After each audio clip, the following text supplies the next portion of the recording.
Cold open question to kick off the Friday, May 10th edition of the Just Basketball Show. Wes Goldberg, Shaquille O'Neal on Inside the NBA in an interview that theoretically was supposed to be celebrating Nikola Jokic's third MVP win, told the big man to his face, I would have voted for Shea. But he also brought up another element of their relationship that I think went underrepresented, so we're going to expand upon it here, which is that he called Jokic the vice president of the Big Man Alliance. I'm not sure if there's a boardroom somewhere where these meetings are held or if there's any sort of branding or logo associated with this, Wes, but Shaq apparently is the president. Jokic apparently is the vice president.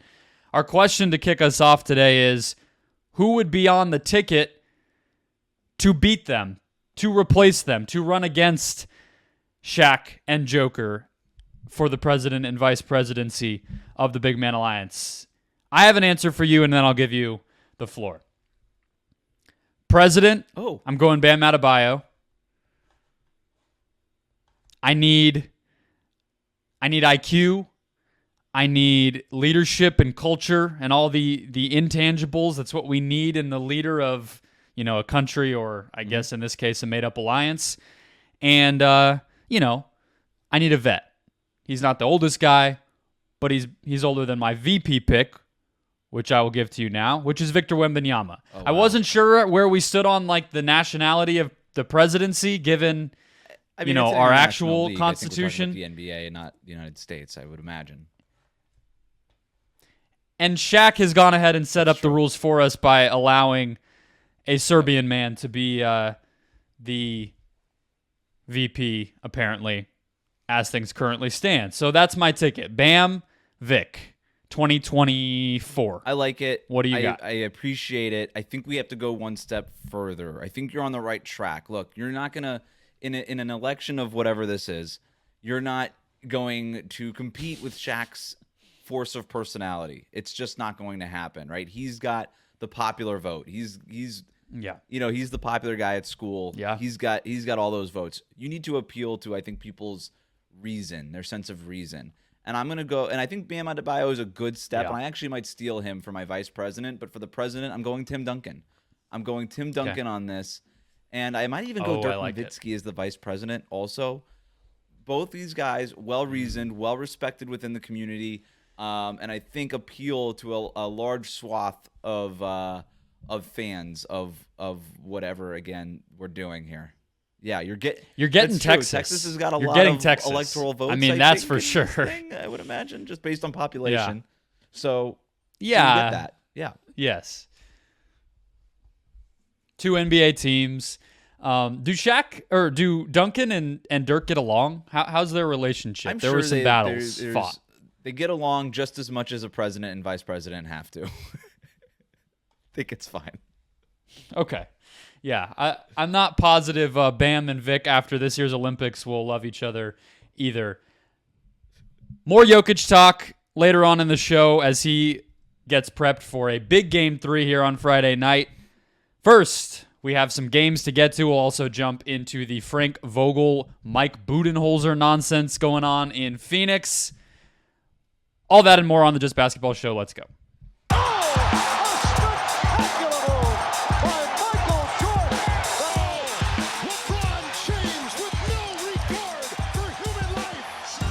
Welcome into the Friday, May 10th edition of the Just Basketball Show. I'm Brendon Kleen. That over there is Wes Goldberg.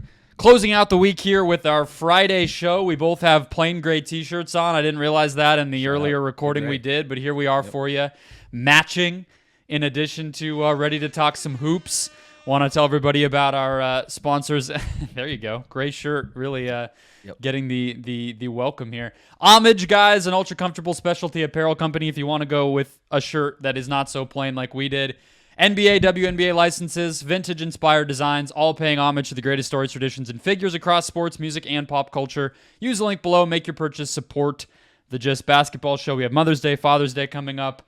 Find something that your parents love. Odds are there's going to be a shirt at Homage. Buy it for them. It's comfy. They can rep their favorite things. Some of that money gets kicked back over to us. All right, Wes. So We're coming at everybody after Thursday night's Game 2s, and we're going to start in the Western Conference, where the Dallas Mavericks scored a road victory over the Oklahoma City Thunder, 119-110.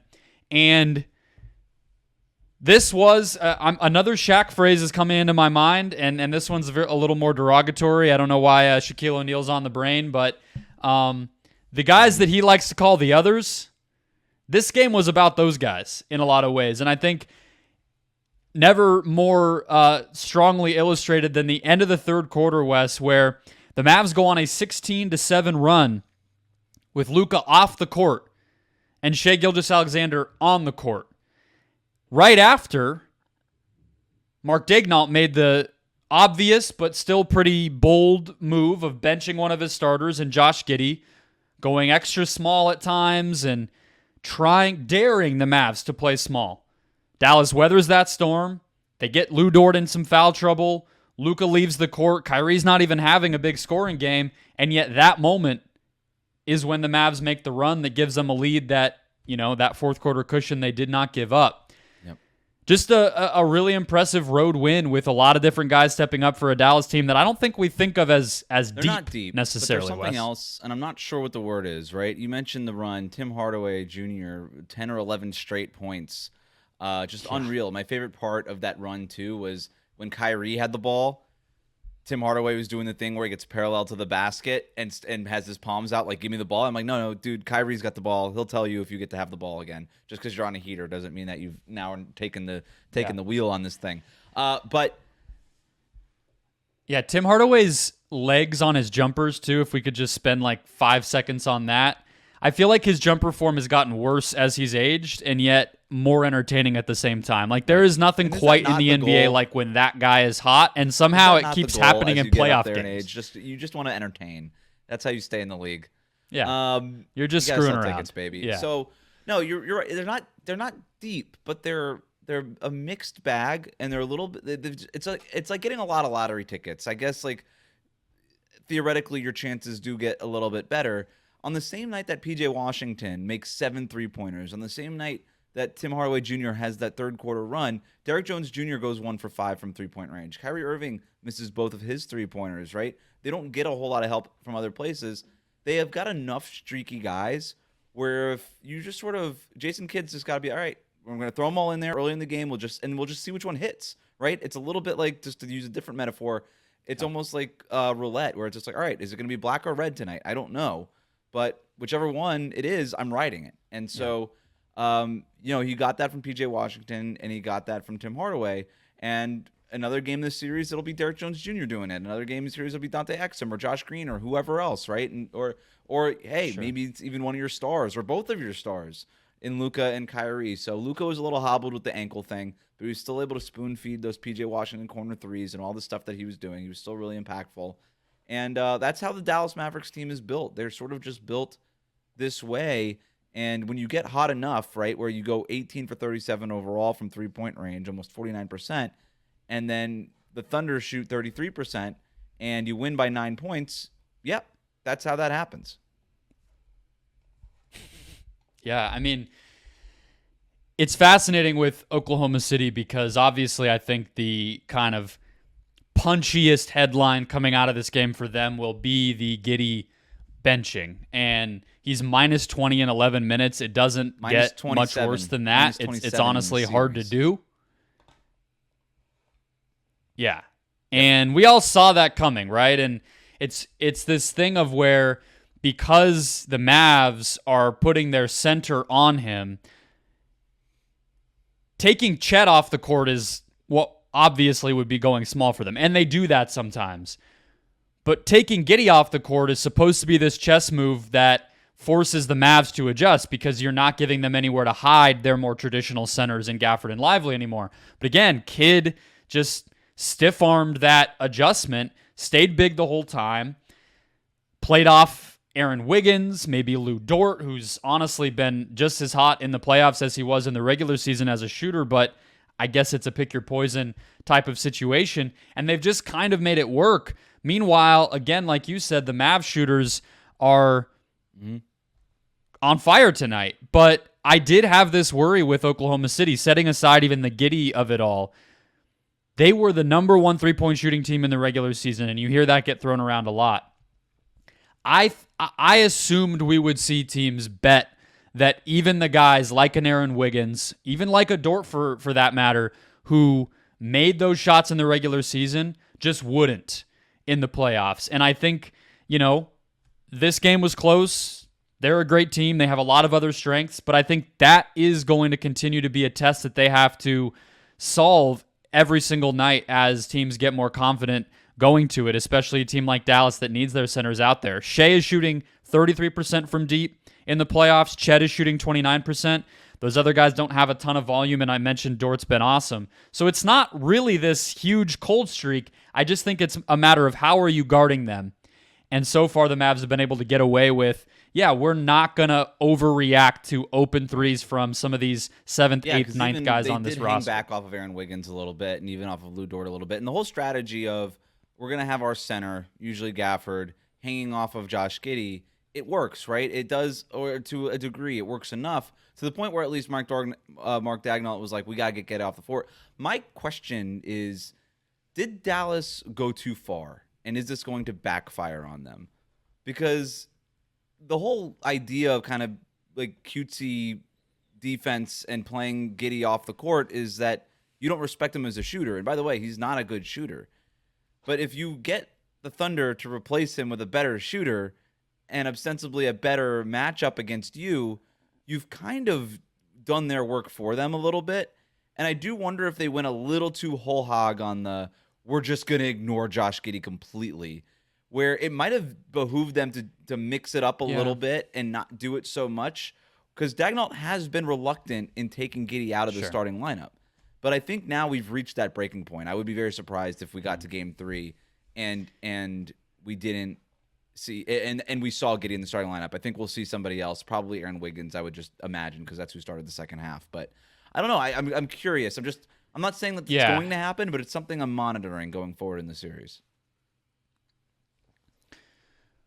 Well, the other thing we saw, right, in terms of the big man kind of chess game that's happening here is they played in the first half even more of the Will, the other Jalen Williams, the bench Jalen Williams, and Chet started in the first 6 together, minutes, which they did at. That's how they guarded Joker at times in the regular season. It's a button they've pushed very sporadically, but that's really that's their big lineup. That's their answer for size. And so, that can be an option going forward. I guess the counterpoint to what you said as far as, where Dallas's kind of next moves and adjustments go after that is, hey, they stole a road game and they still have the PJ Washington at center thing to try themselves. They haven't had to go to it. They haven't had to become uncomfortable either. Maybe there's a version of a game in the future of this series where they do play that, and it Dallas, works out. Though, but because you are taking one of your best 5 players off the court in that instance, right? I would think Gafford is one of their better 5 players. Where the Oklahoma City version of that is, I don't know that Giddey is one of their best 5 players, and you're kind of forcing them to put their better 5 players on the court. Like I said, it's not necessarily going to sink them in this series. I just think it's a little. I do wonder if ever since basically the Warriors used Andrew Bogut to guard Tony Allen, that everybody's like, well, I want to do that, and once they get the chance to do it, they just sort of do it. Yeah. And I think teams are getting smart enough in figuring out how to counter it. And Daigneault, the coach of the year, I think he could do that. Well, and like I said, right, I mean, Chet actually is, if you're just playing the math from just the playoffs, he's the guy you should play off. So it's almost like put Gafford on him, play drop. If Chet's in the corner, play off him the same way you are these other wing guys and make him, I mean, he's a young guy. He's unproven. Right. He's not making shots right now. It's just as good a bet as anything else, but we'll see how that goes. Derrick Jones Jr. down the stretch in this one, and he was basically doing the same song and dance, right, where he was just playing off of Derrick Jones and betting and daring him to shoot. I like that the Thunder do that more reactionary because they see, okay, Derrick Jones Jr. doesn't have it going tonight, so we're gonna just play off of it and kind of bet on that. I would like to see teams do that more than just come right out the gate with it. But maybe that's just a personal preference. Whatever. I already said my point on that. So that. Yeah, so the other thing I wanted to hit on is Kyrie in this game. You mentioned Luka. Great Why is question. his knee I don't bleeding? know if it's a Kurt Just- Schilling bloody sock thing, but it's whatever. And he's like getting into it with fans on the sideline. It was a very clunky game from him. It's a little bit of like Frankenstein's monster vibes, I'm going to be honest, because he's just such an imposing physical presence in the first place. Then you add the bleeding, and then you add the like talking shit to random people, and it's a scary situation. It's also scary when, as we're talking about threes, him hitting his first couple and getting into a rhythm from deep is probably like the single biggest thing that happened in this game that hadn't been happening, because I believe he came into this one 5 of 35 in his last 35 attempts. But Kyrie, his co-pilot here, I feel so vindicated because when I was like 18, 19 years old watching those first Cavs LeBron Kyrie pairings, Wes, I was always feeling like Kyrie was a better defender than maybe he got credit for. And in the moments when it was him against Curry or him against Clay or whatever the case was, that he had a little more juice than some of these smaller guards often do. And I feel like from what he did against Harden in that first round to now what he's done against both J-Dub and Shea in this series, that's as big of a value, especially on a night when he's not doing much as a scorer, as anything he's done in the postseason. And I mean, that has to be highlighted and underlined and everything else, because they're not here without that impact from him. Where he was a and look, that's all you need at the end of the day from your smaller point guard. If you don't expect him to be Drew Holiday, and you don't, because he's Kyrie Irving, then you just need moments. You need a game here or there. You don't need him to do it every single night. You just don't. But on a night, to your point, where he doesn't really have it from a scoring point perspective, like, okay, you could just sort of dial the knobs in little different directions. Like, okay, I'm going to be more of a playmaker, and I'm really going to put my effort in defensively. And credit to him for acknowledging that and just being like, okay, I guess PJ Washington is carrying us on offense today. I guess Tim Hardaway is carrying us. I'm going to let him he's going to call for it. I'm going to give it to him. I'm going to defend my butt off. And he does. He's stronger than I think people give him credit for. He's got a little bit of a longer wingspan than you think he does. Yeah. And he tries. He works really hard. He's able to get skinny and get over those screens. He's really smart. He knows where he has to be. He's not one of these guys that gets lost. If he's really dialed in, he's not going to end up ball watching and get backdoor cutting all that much. Obviously guys can still throw lobs over the top of him, but he's in the right place positionally, generally speaking. And he does give a lot of effort. And like I said, you don't need it all the time, but when you do need it, he can give it. He's just a more physical player than I think people would think, because of how finesse and pretty his offensive game can be. But he can finish through contact in a crowded area. He can ISO. He can post up. He has that in his game. So I just think there's a little more bump and physicality to him, and I think that serves him well on the defensive end when he's healthy, when he's feeling right. Obviously, there's the clapping at Giannis in the 2018 series in Boston. There's some ugly moments. There's some lowlights within that history, but yeah, it again, if you're talking about can you steal one road game because a bunch of weird stuff happens and Kyrie playing awesome defense is one of those things, absolutely, it just happened. He also, like you mentioned, created a bunch of those threes, 11 assists tonight as well. But yeah, where do you think this goes for Oklahoma City? Do you think this game worries you for them as far as kind of this first postseason, the first punch that they've received after sweeping New Orleans, and now they lose one at home? Shooting, I do think there's things that they have to clean up, and even beyond the starting lineup too. The turnovers, you got to start there. 10 turnovers for them in this game. That led to 18 points off those turnovers for Dallas. You can almost blame that more for the loss than just the 3-point variance, because you're giving away shot attempts and you're giving Dallas easy points in transition. By the way, 10 of those turnovers, 8 of them were steals. So the easiest kind of turnovers to score off of, right? They need to clean up some of the lazy passes. Yep. You got to clean that stuff up. We can give credit to Dallas' defense as much as we want, but I'd say about half of those things were just lazy, dumb, bad passes. And so if you clean that up, that's great. Do that first. I expect them to. They're not really a big turnover team. I think they'll be fine there. And the other part is, you got to figure out the starting lineup and what you kind of want to do. I think that is a fair question. Do you go Isaiah Joe to try to space the floor a little bit more with Dallas trying to take away the paint? Do you go Aaron Wiggins and kind of do the best of both worlds in terms of a guy who can knock down open shots, but also gives you a little bit more defensively and can cut to the basket. We'll see what they do with it. And I do question whether or not Giddey has I don't think he'll be out of the rotation completely, but what are we talking about? Like 8 minutes a game? I mean, if he's not starting, right? It's tough to see where those minutes come from. But I mean, in terms of cleaning things up, I guess I would just say I think after Luka got off to the hot start, combined with Dort's foul trouble, I think you'll probably see a game plan from the Thunder in Game 3 that's a little bit more help-oriented toward Luka. Whether that's they were doing the late double thing, where if he's kind of stranded out on the perimeter, you saw them force a couple turnovers that way. I guess he only turned it over once. Maybe it was just one. Where okay, now go send that extra body. And be a little bit confusing as to where that help's coming from, because all their players are the same exact size, so it kind of doesn't matter from their standpoint. Maybe switching more, maybe earlier doubles, just not put Dort on an island, especially if Luka is feeling his step back three more. That just makes the single coverage kind of even goofier, because he's just going to beat it if he can make that shot. All right, I have a list for you before we get to Frank Vogel, before we get to Jokic and the Timberwolves. That list is the top 5 performances from role players acquired at the trade deadline, loosely in this post-Warriors breakout era. Okay, so the modern era, let's call it. So this is not like Pau Gasol getting traded to the Lakers at the deadline or Kevin Durant last year. Those ones are obvious. This is guys who maybe bit starters, bench guys who just chipped in but really contributed to their team's ultimate destiny. I think you might know who this is in honor of, but we'll get to him. All right, one honorable mention, 2022 Spencer Dinwiddie.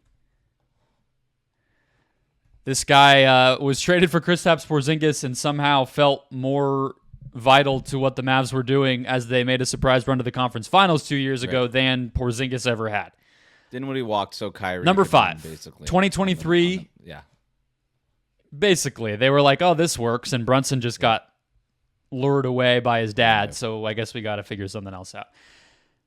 Number 5, 2023 Rui Hachimura. Traded to the Lakers for, what was it, 5 second-round picks, and all of a sudden, he's a real 3-and-D player guarding the MVP, or the soon-to-be finals MVP, I guess it would have been last year. Number 4, 2020 Jay Crowder. Or is that number 4? Oh, okay. Number 4. Oh, Spencer Dinwiddie was an honorable mention, so we're only at 4. Jay Crowder we thought his career was over in Memphis. The guy's getting DNPs, won't even be around the team, and getting, subtweeted by Ja Morant and Jaren Jackson Jr. and whatever. Maybe that was Andre Iguodala. Maybe it was both of them. I don't know. Crowder ends up in Miami, obviously goes to the finals, gets a nice little payday, ends up in the finals again the next year, and career prime there. The rest is history. Oh, wait, Number 3, 2016 Channing Frye.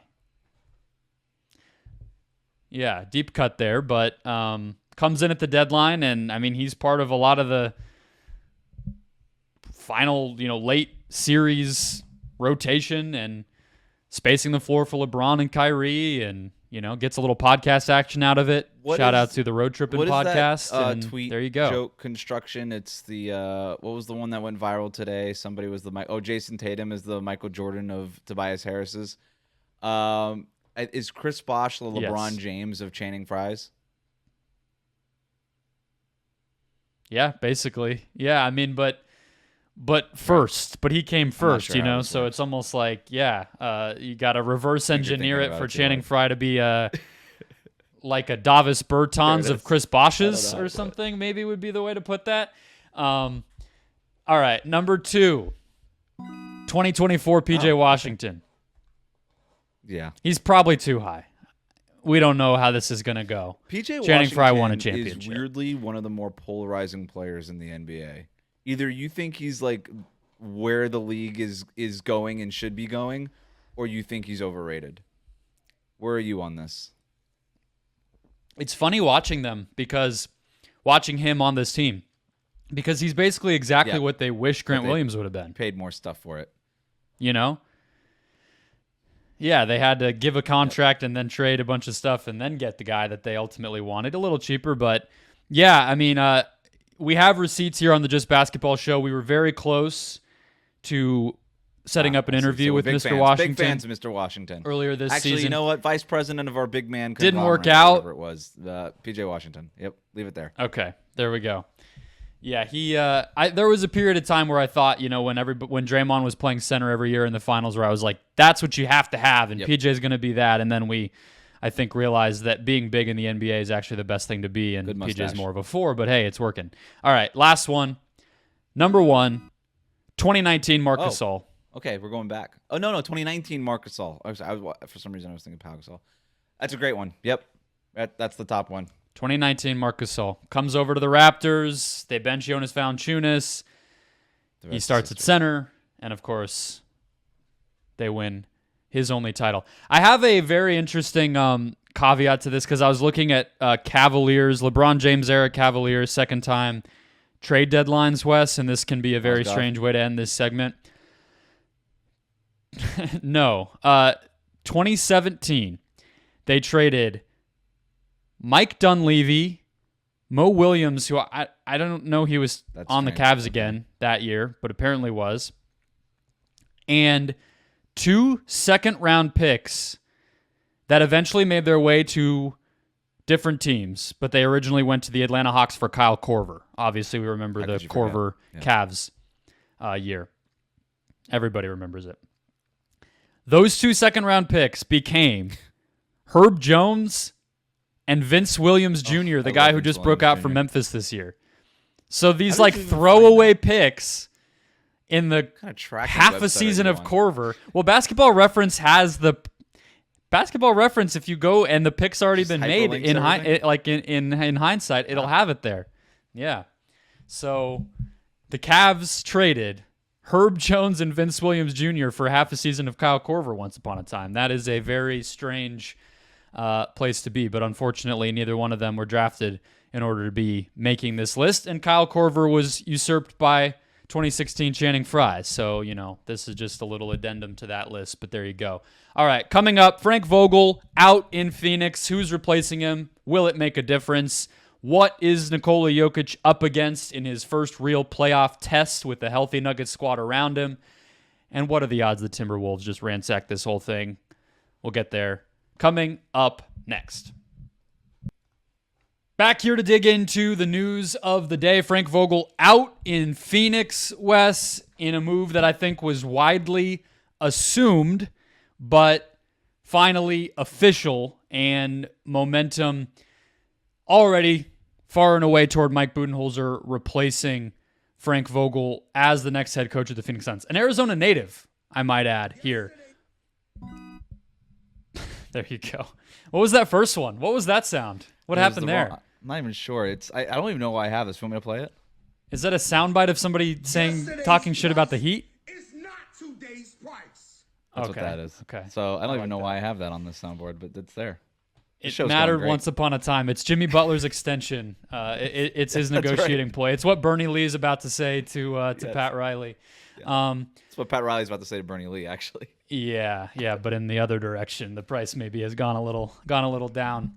Yep. When we look at the Suns, though, what difference do you think a coach can make here? And these hastily constructed kind of super team, these relics of a previous team building generation, it feels like, Wes, even though the Suns just built this one last year.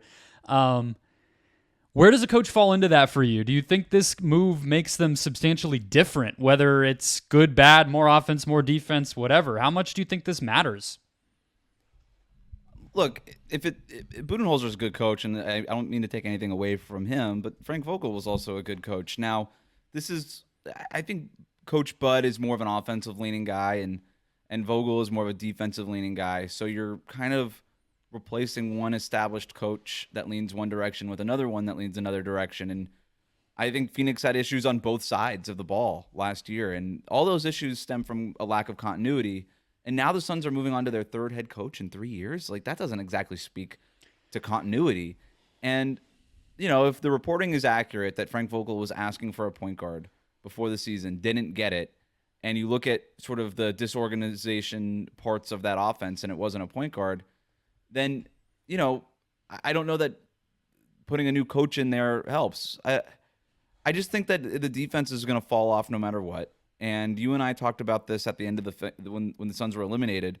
I don't think coaching was the issue. I don't think that adding pieces to the roster is necessarily going to be helpful, helpful enough considering the limitations that they have to add players to the roster, right? Like finding a way to go get that point guard who's not some sort of veteran minimum guy. They don't have a mid-level exception. They don't have all these things. They can't aggregate contracts. They're all these stipulations because they're a second apron team. To me, this team just needs buy-in.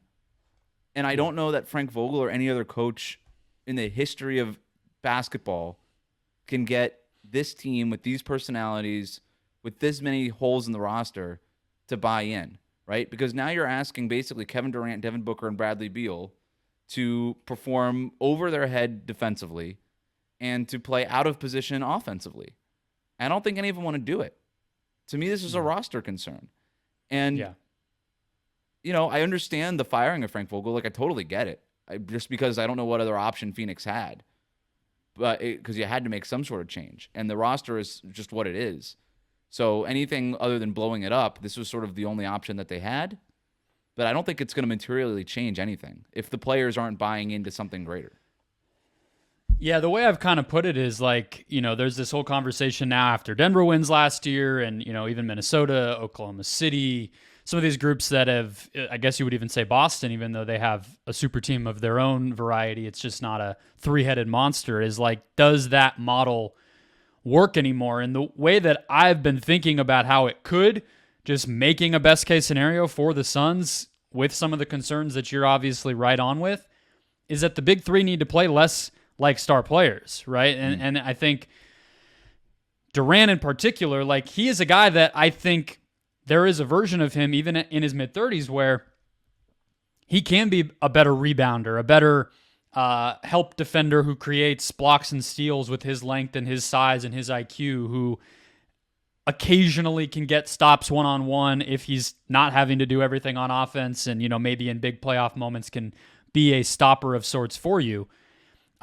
We saw at times Bradley Beal be kind of the point of attack defender. I mean, he was guarding Ant. Good, not much highlight reel footage that you're going to want to show from that try, but he did it. He walked the ball up the floor and theoretically was playing point guard, which was an adjustment and a sacrifice for him. But they need to do all that stuff all the time, every day, be those players, embrace that role. And so I agree. I think the coach that you pick, that's priority number one, not whatever you're going to scheme up. Like, you can pick holes in their offense should have been closer to top 3 than just top 10, or maybe there is a little more threes they can take and just a mentality shift in terms of that could go a long way, or whatever. But I just look at it and I don't look at Mike Budenholzer, Wes, as a guy that the players probably picked here. So this, to me, if it's him, it looks like management and ownership once again saying this is the guy that's going to lead you. And for a year. Yeah, right?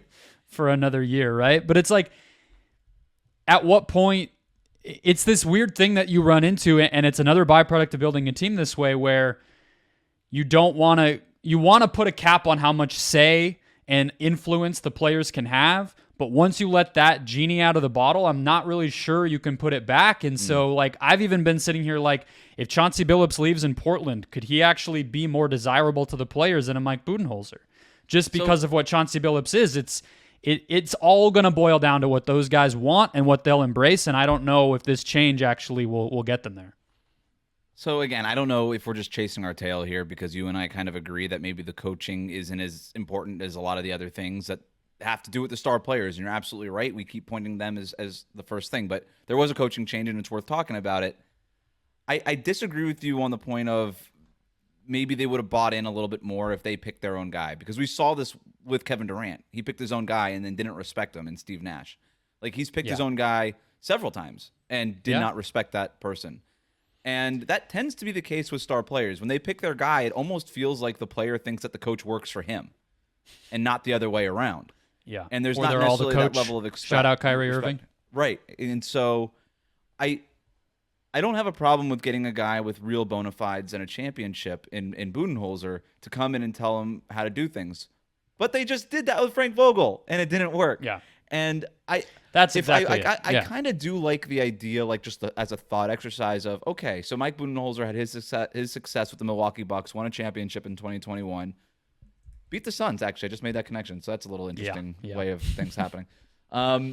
Then, so let's plug in the current Suns roster into those roles that he had. If we're talking about needing more continuity and more established roles and a hierarchy and all these things that the Suns do need. Okay, well, Nurkic could do a Brook Lopez impression in terms of dropping back defensively by the rim. Yeah. Maybe he On shoots defense, a few more yes. threes, something like that. I don't know. They're both very good screen setters. They're both good passers. Nurkic probably a little bit better passer than Lopez. Lopez a better shooter than Nurkic. Whatever. He could play that role. Kevin Durant, help defender, weak side guy, the way that Giannis can be. That makes sense to me. Devin Booker even. In terms of just like an amped up Chris Middleton, just like a hooper. Let me just be deadly from the mid-range, run some second side pick and roll, get Kevin Durant involved a little bit here, make things easy on him. And then, I don't know, you got Grayson Allen, so that's good. So that just sort of is a plug and play. But I do struggle to see where Bradley Beal fits in. Like, he's not going to be Drew Holiday, but can you get a healthier Bradley Beal? I don't know. He played 53 games this year, 50 games the year before that, 40 games the year before that. This tends to be how many games he plays. But maybe you can get 65 games from Bradley Beal next season. Well, that's 12 more games than he was available. And you've got another year and a playoff series worth of those three guys playing together, which is 1,000,000,000% more than what they had going into this season. So if you want to talk yourself into it, you can. Yeah. But then you realize that Kevin Durant does not want to be Giannis. Nurkic is not even close to Brook Lopez. Devin Booker does not want to be Chris Middleton, right? Like, these guys, like, the whole, like, the Bradley Beal thing is a weird fit. Like, he needs to basically change his game completely in order to fit in with these other two guys. I don't know. Yeah. It's not impossible because the talent is there, and that's the thing. I just don't know. And maybe it's just a new voice, and whatever it is, it'll just be a refresh and a reset, and maybe they all just kind of look in the mirror and they say, you know what, this is what we got to do. Because we don't want to be working for another coach a year from now after we just did this thing. So I don't know. We'll see. I'm not ruling it out of the possibility because the talent is there. But I'm not any more optimistic now than I was when they had Frank Vogel either. No, I don't think you really could be. You mentioned the pressure on the players and what might be that factor to get them to adjust. I mean, they might not be on the team if things don't go well this season, right? So, and have maybe less control of their destiny by way of being less desirable assets at the end of the day. Not Booker probably, but Durant and Beal, it's like, you're that expensive as on a contract, and you're aging and injury concerns and everything else. Like, you got to kind of make the situation you made for yourself work at a certain point. So I think you would be hoping that happens. They all talked about continuity coming off the season. And they're not going to get that now, right? The three of them might, and there's certainly gains to be made and some of the other personnel that might stick around. But this move reshuffles the deck again. And it's the same as you said. It's maybe the only obvious move, but it's still yet another in a franchise that cannot stop making change, another change. Here's another place we might disagree, though, because when I look at Budenholzer, Wes, I see one of the best attributes I could find about how he's molded winning teams out of the rosters he's gotten to work with. Mm-hmm. In Atlanta and in Milwaukee, his point guards, quote unquote, were Jeff Teague and Drew Holiday. I do think there's something to be said for the kind of egalitarian, balanced offenses that he's been able to put together, being a better fit for Phoenix than Vogel, who doesn't really have an offense at the end of the day. But the best thing you could say about Vogel is he kind of just caters to what his stars want to do. Well, that seemed to get in the Suns' way. So maybe a little more plan of action on that end of the floor can get them to their true identity, which I've always thought since they got the roster together, forget who the coach was, is be one of the absolute best offenses we've ever seen and be good enough on defense. Bud feels more like trending in that direction, and so I guess that's a case you can make. That's fair. But you said you think they need a point guard. I'm not fully on board with that as much as I think a lot of people are. Is that just because of how ugly it looked, or do you think the players on the roster can't fill that role? I'm not necessarily. Yeah, I think you and I are closer to this than maybe I let on there. I don't think they needed just a point guard. I think if they had like a legit point guard in the Bradley Beal place, they would be better. But you could also argue that even that player is just an upgrade in terms of talent and health and availability than Bradley Beal. Like that's an easy one. I don't know that this team needs to go out there and just get Tyus Jones, right? I don't think that necessarily helps this team. Somebody needs to just be the point guard on the roster. Somebody needs to embrace that role and say, you know what? I'm going to get everybody else to eat. I'm going to be a facilitator first, and I'm going to be the guy who's unselfish and taking that step back. And I don't know that we necessarily saw that outside of just for spurts. I think we saw that from Devin Booker for the beginning of the season. I thought we saw it in instances from Beal. Heck, we've even seen that from Durant from time to time. Durant's not really a natural playmaker. But somebody's just got to kind of put that on their shoulders and be like, you know what? I'm wearing this for an entire season. I'm going to do it.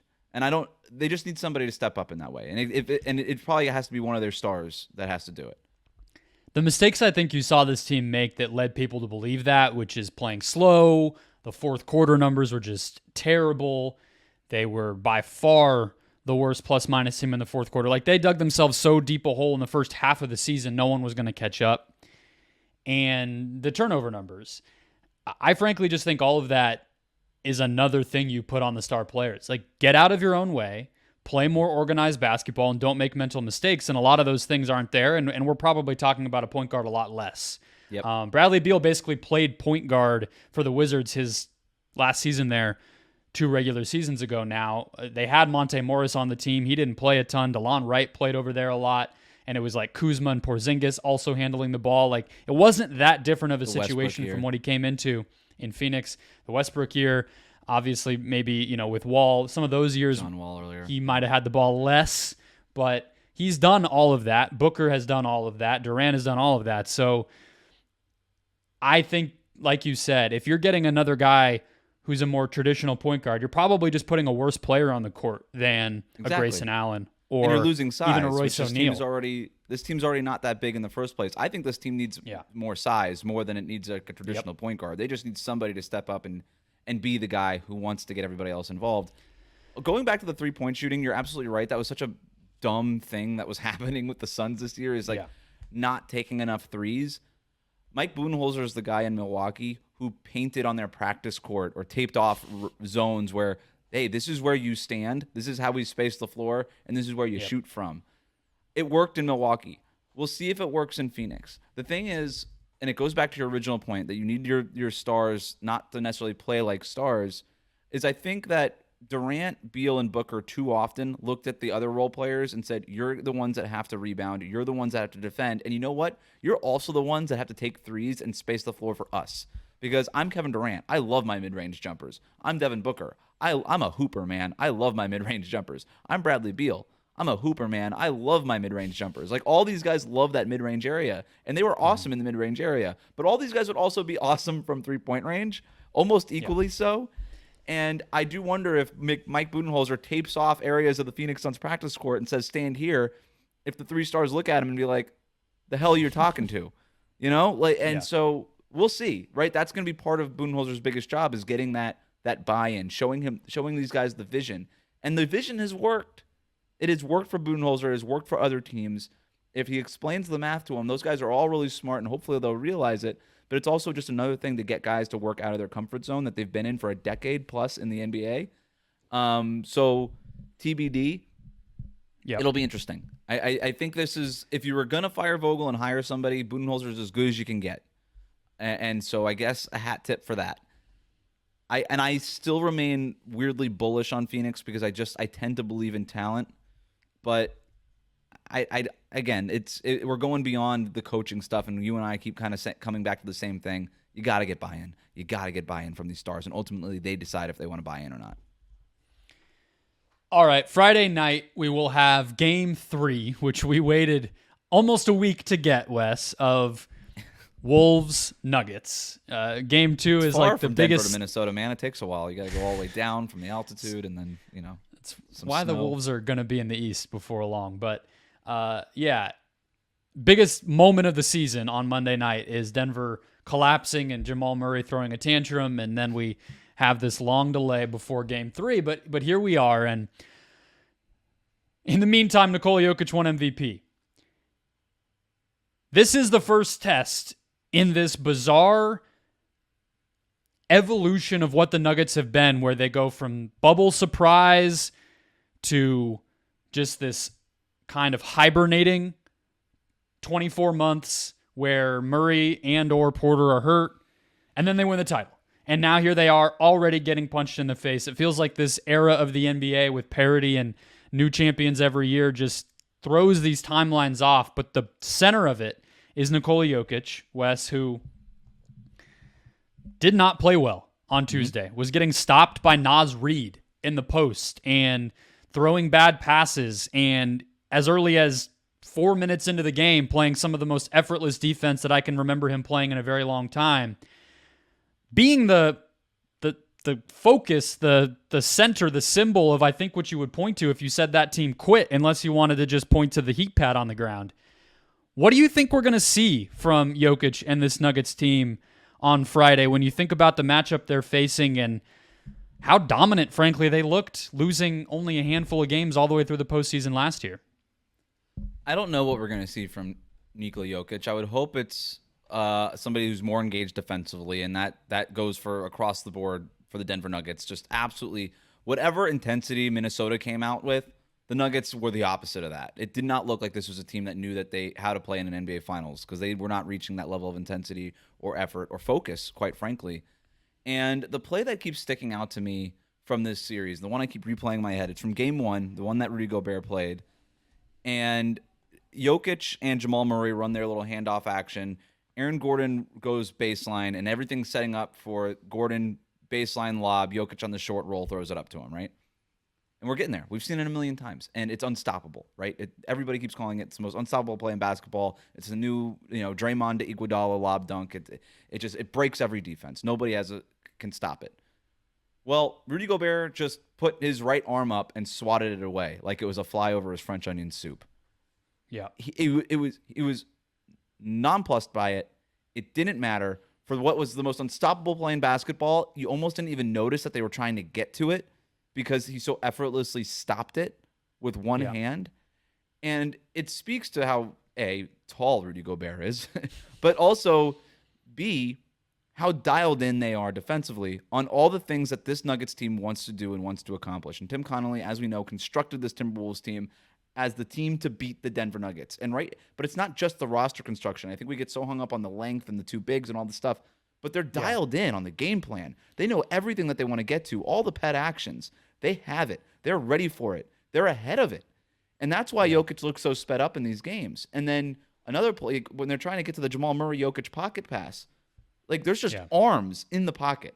Just Minnesota Timberwolves arms all over it. And these deflections are turning into those swing plays where it's not a possession, it's not a shot on goal for Denver, and it's easy transition points for Anthony Edwards rampaging down the other way. And that's basically swung the series, and it's why Minnesota is up 2-0 and looks so dominant. It comes back down to Jokic, though, because this is where he needs to problem solve. It goes away from all the, hey, these are our pet actions, these are our screens, this is what we're trying to get to, Swiss watch movement kind of thing, to, now it's got to be a little bit more impromptu. It's got a little bit more on the fly than it basically has been for a year now, right? Yeah. Where they were really tested in this way. And I look at Jokic, who just won his third MVP this season, joining 9 players in NBA history, 8 other players in NBA history to have at least 3 MVP awards. You look at the list: Kareem Abdul-Jabbar, Michael Jordan, LeBron, Russell, Larry Bird, Wilt Chamberlain, Magic Johnson, Moses Malone. All those guys have been tested, absolutely tested in the playoffs in a way that Jokic, since he's gotten to this level, and the roster has been around at a championship level around him, has not been tested. Jokic was not tested strongly in the playoffs last year. He's being tested right now. And if he comes back from this 0-2 deficit and leads a kind of limping Nuggets team over a rising foe who's getting all the headlines in the Timberwolves right now, I think that could go down as one of the great moments of his career, and a moment that actually might put him on the level with these other guys more than this third MVP award. If he's able to come back and vanquish this Timberwolves team that was literally built to beat him. It's sort of maybe the ultimate boss battle for him. And so I'm really interested to see how he responds to it. I really do see this as a confidence battle.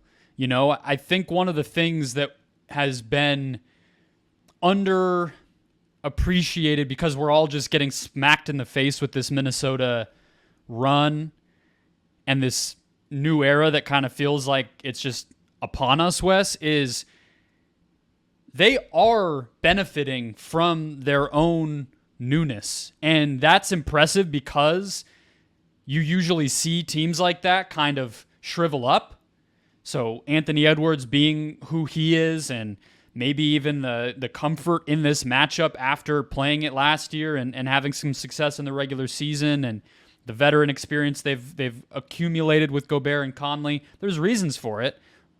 It's impressive that they have it, but it is only there, in my opinion, because it's their first time doing this. And I think that even shows up on the court where I think the single most impressive thing about the Timberwolves defense through, 6 playoff games is the late help and the ground that they can make up in the snap of your fingers, where a shooter who was open isn't anymore. But especially on these drives, the Nuggets are thought of as a team that has great spacing, but because of Aaron Gordon, that's not always true. And you'll see them even when the Murray-Jokic two-man game is really clicking. A lot of the other guys on the court aren't on their P's and Q's as far as where they need to be standing to just optimize the way we were just talking about with Bud in the painted areas, right? Like, and the Wolves are taking advantage of that to the point of Jokic will catch it on some of the lucky times when they're not snatching up that drop pass. And he'll usually have that floater 10 times out of 10. All of a sudden with the Wolves, there's a guy at the basket. And they're calculating that out and just feeling the timing of it to the point where Jaden McDaniels he'll just leave Michael Porter Jr. Right. And the Nuggets aren't ready for what that is. So maybe to go back to the time off here, I think there could be some benefit to that, right? Murray recovering physically could be part of that, thing. but also, hey, look, let's watch the timing of how these guys are rotating and how they're using their aggressiveness, our pet plays against us by being so aggressive. And I think that it is solvable. I think Jokic can flip that back against them and find some passing angles and some moments that he can create in ways that he's maybe not used to doing. But yeah, I mean, you said it right there. This is going to come down to how much Jamal Murray can do because of what that opens up for everybody else. And I'm not optimistic based on what we've seen from a mentality and a physical standpoint. He's not comfortable shooting over players that he normally would be. He's not comfortable getting to his spots, and obviously he's beyond frustrated. Maybe I'm putting too much on Jokic here, but I'm going to do it anyway. I mean, you're the best player in the world. I don't care. Jamal Murray's hurt. He's still out there. He's still available. Like, he could do stuff. He could do something. He was hurt, and he hit 2 game winners in the last series. Maybe he was not as hurt as he is now, but he was hurt. You still got a knockdown shooter in Michael Porter Jr., a guy in Aaron Gordon who is, your sort of quintessential role player, the guy that you need. You could figure it out. And boy, by the way, I just want to say, Denver really misses Bruce Brown more than any time they ever have. Having Bruce Brown in the series against Anthony Edwards would have been very helpful. But just a quick aside there. I would say, though, on that point, I think the idea that, I think Mike Malone deserves a little bit of criticism for not lifting up Christian Brown and Peyton Watson in this series. I don't really see a reason why those guys can't have an impact, and I don't think it's doing them any favors confidence-wise to go back to that buzzword of hey, you're getting 8 minutes tonight, even though we're down 20. That's a punch in the face. I don't know that you could shake up the starting 5 because it's been the most successful one in the league for 2 years. But But that said, do you start Peyton Watson in KCP's place? Because KCP's job is to be the wing stopper. That's his job in the starting 5. Well, you can't. He can't stop Anthony Edwards. It's not happening. So if you just sort of sub out a new wing stopper, I don't know. I don't know that Peyton Watson will have better success, but it's worth trying. And you're down 0-2. At what point do you get to desperation mode? Is it when you're down 0-3 and the series is essentially over? I don't know. I think that there might be something here where you do have to switch it up. And again, it goes back to this whole point. For the Denver Nuggets, it's been a Swiss movement watch. It's been a machine. It's just been paint by numbers for 2 years now. They know what they want to get to. Nobody else can stop it, and so they just keep doing it. Rinse, repeat. And for the first time, they've been tested by a team that took all of their paint by numbers, crumpled it up, tore it up, threw it away, and says, you can't do this anymore. So now what? Now what do you got? And I think Michael Malone might have to make some drastic decisions with the lineups and the rotation. And I think Nikola Jokic, again, going back to him, if you're the best player in the world and they're daring you to shoot and torch them, rip them apart. Take these guys down low. It's Naz Reid, man. I like Naz Reid just fine, but take him down in the post. You're supposed to be better than him, right? Like, there's just certain things where it's just like, okay, you're the best guy. Go be the best guy. This is a moment. It's not exactly like LeBron in Cleveland coming back from 3-1, but what happened when he went down 3-1? He rattled off 3 of the best games he's ever played in his entire career. Figured out the weak points in that Golden State Warriors defense and just took them apart. And it wasn't the way that he always did it, but it's the way that he had to do it in that series. And I just wonder for Jokic and the Nuggets right now, it's okay. This is the way you used to do it. You don't get to do it anymore. Now find something that does work and do that just to win this series and move on. And I think the greatest players, that list that Jokic is on right now in terms of being a 3-time MVP winner, they would respond this game on Friday night with one of the best games of their careers.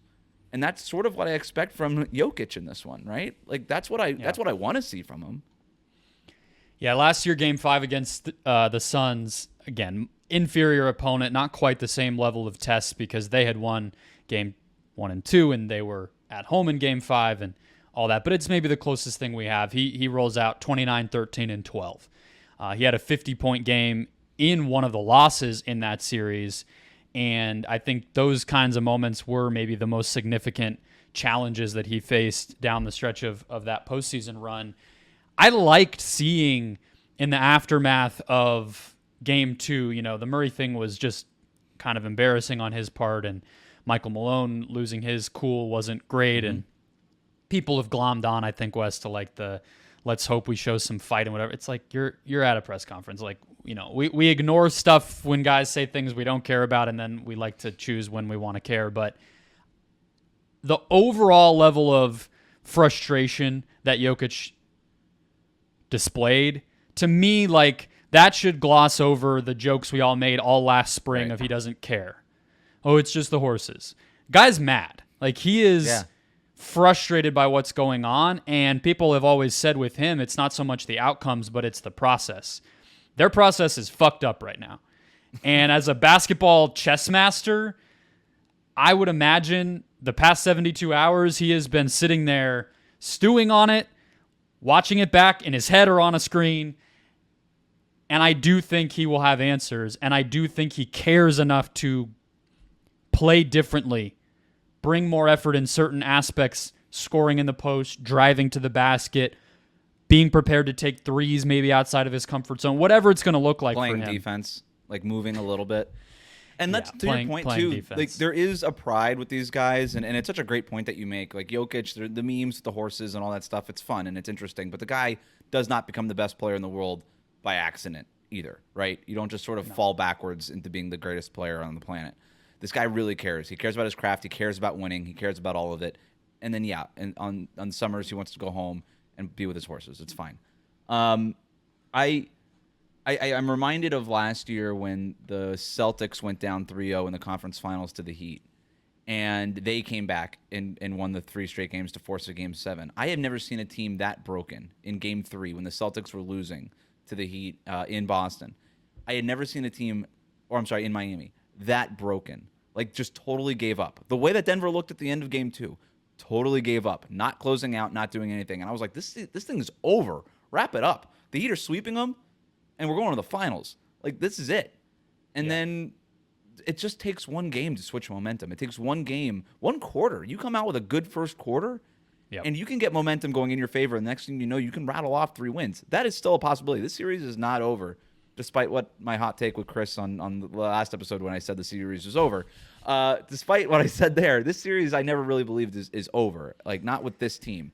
But it's getting real close, man. Like, you're a couple of quarters away from, like, 2 bad quarters going into the half down 20. And if you respond the way you just did, then this thing's probably over. But it's going to be on Jokic and Michael Malone to set the tone for this one. There's way, like, you could just play better. You know, they got. Yeah, I mean, look, they're pretty even in some of the categories that you would think would have had to be tilting the Wolves' way in order for the series to look the way it has, which are offensive rebounds and turnovers. They're basically even in turnovers, and I believe they're winning the offensive rebounding battle by a decent margin. I think this series may have to, like, if Denver's going to win, it may have to look like 92-90. You know, slow things down, methodically solve that Wolves defense, limit your own mistakes, try to create those offensive rebound and free throw advantages for yourself. But it's not like this Wolves offense. I mean, they shot 50% from the field in the last game. Their offense came from Towns and Edwards. And I'm not saying that can't happen again. It's so much transition stuff. It's so much getting deflections, loose balls, running the other way, and then Denver also not getting back. The Minnesota, this is from Cleaning the Glass. I was looking at it this morning. They're getting scoring chances on 60% of their transition plays. That's a really big percentage. Like, they're getting shots on goal on 60% of their transition plays, like, quickly. Yeah. Denver just needs to get back, you know, just do the things. They look like a young team that's never been here before, right? And Minnesota looks like the opposite. They look like they know exactly the temperature that they got to dial it up to play at this stage. To your point, but it's like make them run on misses and things like that, you know, like. Or make them run on makes even, like, but they're, because they are a less athletic team. I think Denver's transition defense can be leaky, but it's those live ball turnovers you're talking about. It's those early transition when Ann is kind of sizing up what the defense is doing, and you know when he decides to go 10 times out of 10, that's probably the right call, and he's going to score. Those cleanups, I think, would go a long way, because you're not going to suddenly become the more athletic team or beat them back down the court or these types of things. But it's like you can't gift them. You gotta try, those opportunities. You gotta try, and you gotta find plays that spark your team, your offense or defense. Maybe offensive plays, defensive plays. It doesn't matter, but you can't paint by numbers this thing. You gotta go out and just bang the door down on this Minnesota defense. And it is such a great defense. It is historically great.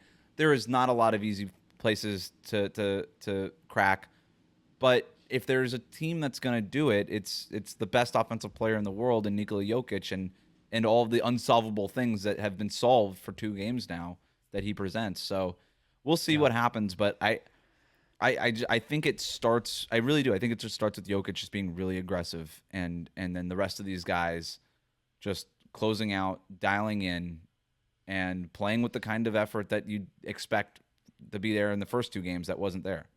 As big and athletic and swarming and confident and game planned up as the Wolves are, all the things we've said, Jokic pressing toward the basket with the ball in his hands on a drive, in the post, on a catch, they're going to double or help. Yep. It's still true. They're not so good that they don't have to follow the basic, like, laws of physics of NBA defense. Right. And we've seen that. It's just when we've seen it, Murray can't finish those plays. The three-point shooters have gone cold. Jokic himself is missing some of those shots. So some of that flips and he's missing some of the passes too, because I think he's maybe trying to get Murray going and it's just not working. Like there's been a few different plays where he's just ignored his shooters to kind of force feed Murray in the paint. I do wonder if Jokic maybe starts to tilt that decision making more towards the shooters and just trust that Jamal Murray will get his when he's feeling like it, when he's feeling up to it, in other words. I definitely think there's something there, and you're absolutely right. Like, get Jokic in the post, let him go to work. It's still terrifying. It's still Jokic. It's still unstoppable. Even if it's Gobert and help and Towns is holding up, that still is going to bend the defense and force rotations and create panic. Towns has not been pressed. You could press Towns. Towns is still fouling everything that moves. And you could get, and by the way, McDaniels, everybody wants to talk about how great of a defender he is, and he's very great, very foul prone, just like Towns. You can get those guys to foul out, right? Yep. And now all of a sudden you're 26 minutes for McDaniels in that last game, in part because of the foul trouble. Right. Like you could press these guys, put them under the gun, put them under the stress test, and see if Cat starts making these mistakes that he wasn't making in the first 2 games. Like, see if you can get McDaniels to foul out. See if you can just ease things up on yourself, right? In the way that they haven't been these first 2 games either. I have a list for you that's unrelated to this, but I want to hold it until we're done with this conversation. I just wanted to let you know. We'll close on that. I have just to emphasize a point we made before. I think you just have to roll with Peyton Watson and Christian Brown. I understand the spacing is not ideal, but if we're talking about a heavier dose of Jokic and ideally slightly better Murray performance, I think you can live with it. They can ride what Justin Holiday did, hopefully, as far as shooting goes, and they seem to trust him. If he's making shots and has the coach's trust, that can go a long way, even though he's not anybody's first choice here on this bench. Reggie Jackson's hurt, but it can't be, if we're talking about confidence, that, like you were mentioning with some of the shooters, that Jokic and Murray only trust one another. The coach only trusts one dude on the bench. Like, these other guys are going to have to make an impact, and I think that they can match. I mean, Brown is a MFer. Like, he's a physical guy. He can drive the ball. He can man up on defense. We know Peyton Watson can make some of those difference-making, energizing plays you were talking about. I do think those guys are going to have a role in this, especially with KCP just kind of getting waxed right now by anybody he tries to guard. He's clearly not right physically, not even making shots. So those guys are going to have to play a part, but it definitely starts at the top. We have seen great coaches, by the way, make drastic lineup changes in order to win a championship. Steve Kerr, famous for it, right? Doesn't matter who you are. I'm bringing you off the bench. I'm starting you. It doesn't matter. On a series basis based on the matchup. We've seen Eric Spoelstra do it. We've seen Greg Popovich do it. Michael Malone might have to do it in terms of drastic lineup changes and things like that. Okay, my list. The top 5 most dysfunctional coaching organizations. Oof. Okay. Sorry to say. Number 5, the Brooklyn Nets.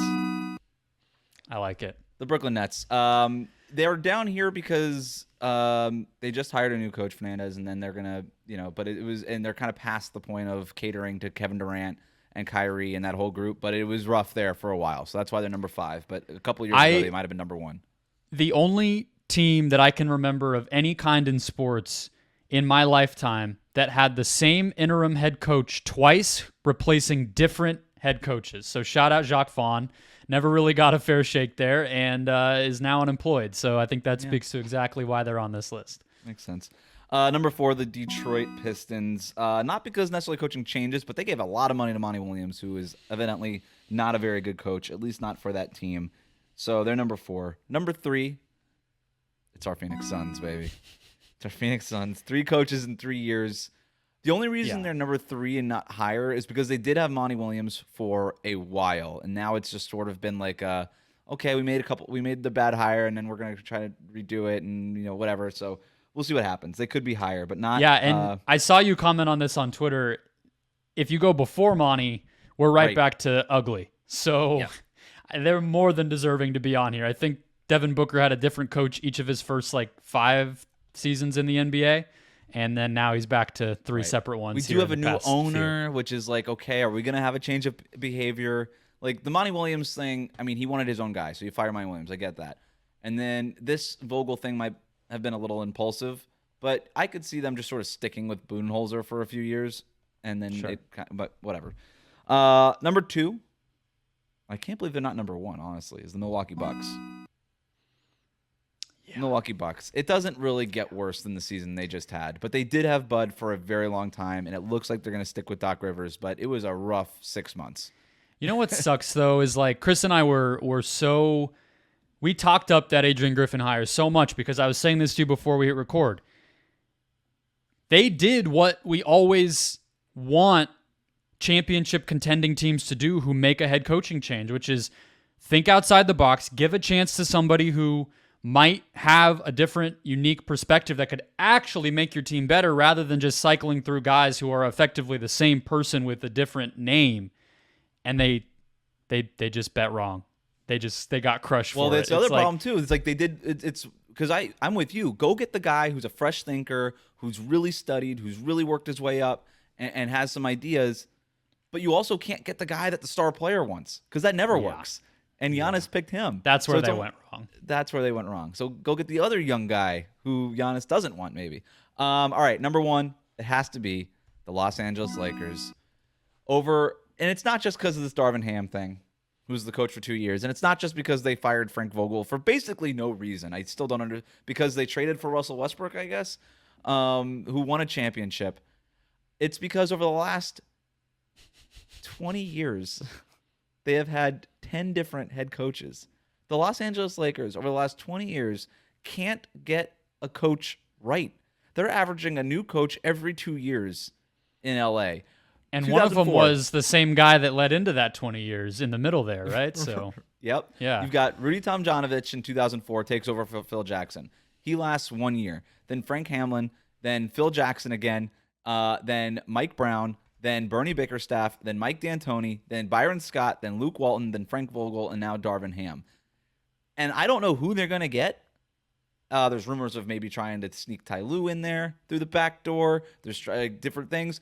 All I'm telling you, though, is if they hire J.J. Redick, they will never move off this spot.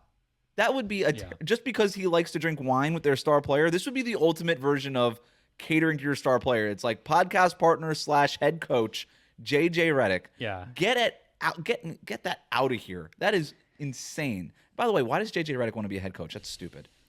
I don't know.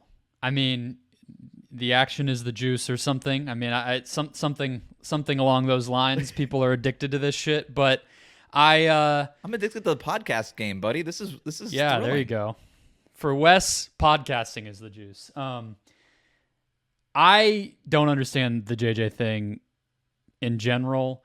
I understand you could go Steve Kerr and pull that reach out there. The guy was a GM. Right. He worked in basketball. Yeah, exactly. He won a championship. And then just several happened times. to go to TNT, so I don't get it. I thought it was funny that Byron didn't pretend that he knew more than everybody around him. Like, I understand that J.J. Redick played in the NBA, and that's really cool that he knows basketball, but so do all the other players in the NBA. I thought it was funny that Byron Scott on FS1 this week came on. He apparently works there and said that LeBron should be a player coach. That's just pure sabotage. Because he appeared on the list you just read, and he's like, let me just float this idea. It's sour grapes. He's like, this would be great, and I hope Genie's not listening or anything. I would hate for them to take my advice and have the franchise be, thrown back into further chaos by my awesome solution for them on Fox Sports. Yeah, not a lot of great names on that list either. It's not like you read a bunch of names of these excellent coaches who came through and flamed out. It's like they change it over and they still don't even hire the cream of the crop. I mean, some of these coaches go on to have success. Like Mike D'Antoni had success after that, right? Like Mike Brown had a lot of success after the Lakers stint. Even Frank Vogel, you can argue, before and made a after. mistake. D'Antoni and Mike Brown were better before and after their Lakers stints. It's like very that part of their Lakersy career is a dead zone. It would be very Lakersy to just kind of loop back around to Frank Vogel and be like, our bad. Russell Westbrook. I saw some Lakers fans on Twitter, probably somewhat in jest, but going, come back home to Frank. His contract probably still active there. Maybe they could just have him sign back on the same dotted line. You're already paying me 2 middle fingers. I'll see you somewhere else. I'll see you on TV. Not great. Not great for the Suns or the Lakers. We will see if these head coaching changes suddenly shift their fortunes. The Wizards still have an opening, by the way. Maybe the Wizards are going to be where JJ lands up. We didn't even mention Charles Lee. What a disrespect we just threw on the Charlotte Hornets. But that will wrap us up for the week here on the Just Basketball Show. We'll be back at you Sunday evening into Monday night as the playoffs keep rolling. The WNBA season kicks off next week. Lots going on in the basketball world. Enjoy the hoops. Don't forget to hit follow or subscribe if you haven't already. Follow us across social media. We'll see you guys next time.